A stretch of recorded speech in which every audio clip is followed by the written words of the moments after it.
నైట్లో గుడి కట్టారంటే నమ్ముతారా? మీరే కదండి, నేను కూడా నమ్మలేదు. కానీ ఇది చూసిన తర్వాత నమ్మవలసి వచ్చిందనమాట. సో ఒకే నైట్లో స్టార్ట్ చేసిన గుడి అయితే మీకు ఇప్పుడు చూపిస్తాను. సో మేమైతే గుజరాత్లో ఉంటాము. గుజరాత్లో డాకూర్ అనే ప్లేస్లో శివాలయానికి అయితే వచ్చామండి. ముందు వీడియోలో మీకు కృష్ణ టెంపుల్ అయితే చూపించాను. సో ఇప్పుడు ఒకే నైట్ కట్టిన టెంపుల్ అయితే చూపిస్తున్నాను. ఆ టెంపుల్ వచ్చేసి ఇదేనమాట. సో నైట్ అయితే స్టార్ట్ చేశారేంటండి, నైట్ అంతా వర్క్ చేస్తూనే ఉన్నారంటే చేసి చేసి చేసి ఎలుగు వచ్చినప్పటికైతే ఆపేశారంటండి. అప్పటి వరకు ఎంత వర్క్ అయితే చేయాలో అంత వర్క్ కూడా కంప్లీట్ చేస్తారండి. ప్రతిది కూడా ఎంత క్లియర్గా ఎంత బాగా చెక్కారంటే గుడి పైన ఉన్నాయి అన్నీని. సో ఇంకా చాలా వర్క్ అయితే ఆపేశారంటే అండి. ఇంక ఎలుగు వచ్చిన తర్వాత ఆపేశారంటే ఇంక అప్పటి నుంచి ఇంకా వర్క్ అయితే ఏమీ చేయించలేదంటండి, అంటే పని ఏమీ చేయించలేదంట.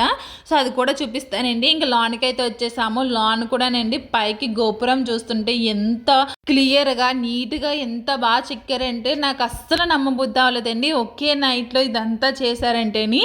ఇక్కడ ఏంటి దేవుడు ఎవరో కనిపించట్లేదు అని అనుకుంటున్నారా? అదైతే మనకి ఇలా డోర్ దగ్గర రాగానే కిందకైతే ఒక రూమ్ అయితే ఉన్నదనమాట. సో అలా కిందకి వెళ్ళగానే మనకి శివుడు అయితే ఉన్నారండి. ఇంకా అక్కడైతే అభిషేకం అయితే చేసుకున్నాము. బయట నుంచి అయితే చూపిస్తున్నాను చూడండి. పైన ఒక గోపురం ఉన్నది కదండి, అది కాకుండా ఎదురు ఉన్నది కదా, అది వెలుగొచ్చిందని చెప్పేసి ఆపేశారంట.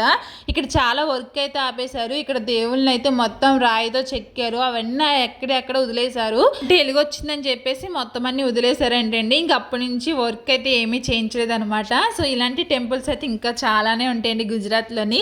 అవన్నీ చూడాలంటే మాత్రం తప్పకుండా మన ఛానల్ అయితే ఫాలో చేసి సబ్స్క్రైబ్ చేసుకోండి, మర్చిపోకండి. నచ్చితే లైక్ చేయండి. బాయ్.